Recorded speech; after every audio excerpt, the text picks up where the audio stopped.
اس سوچ اور فکر کو پیدا کرنے کے لیے، اسی امانت کا حق ادا کرنے کا شوق اور جذبہ پیدا کرنے کے لیے سنیچر اتوار 2 دن واسطوں باللہ کے اندر اجتماع ہے. آپ سبھی حضرات اس ارادے کے ساتھ جائے، وہاں سے ہمیں 3 دن میں نکلنا ہے، وہاں سے ہمیں 40 دن میں نکلنا ہے، وہاں سے ہمیں 4 مہینے میں نکلنا ہے. اگر آپ یہ جذبہ پیدا کریں گے، آج بھی ہندوستان کے اندر اتنے کروڑ مسلمان ہیں لیکن پستہ حالی میں ہے، اگر آپ یہ طے کر لیں اللہ تعالیٰ آپ کے تقدیر کو آج بھی بدلے گا. اس لیے اللہ تعالیٰ کی ارشاد ہے ان اللہ لا یغیر ما بقوم، اللہ تعالیٰ کسی قوم کو اس وقت تک نہیں بدلتے جب تک وہ قوم اپنی تبدیلی کا ارادہ خود نہ کر لے. آپ ارادہ کریں گے اللہ تعالیٰ آپ کے لیے اسباب پیدا کرے گا.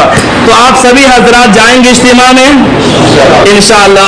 آج جہاں رہتے ہیں وہاں جا کر کے خبر کرنا ہے، قرب و جوار کے علاقے کے لوگوں کو بتانا ہے. آپ کسی فیکٹری میں ہیں، وہاں بہت سارے مسلمان بھائی ہوں گے جس کو کلمہ نماز بھی نہیں آتا، جس کو پاکی ناپاکی کا مسئلہ معلوم نہیں، اسے یہ بھی معلوم نہیں کہ ہم مسلمان ہے کہ نہیں ہے. اس کے کانوں میں اجتماع کی دعوت کو پہنچانا ہے. جب وہ لوگ وہاں پر جائیں گے، وہاں دین کی بات سنیں گے، اپنے مقصد وجود کو جانیں گے، انشاءاللہ وہ بھی مسلمان بن کر دنیا میں زندگی گزارنے کی کوشش کریں گے.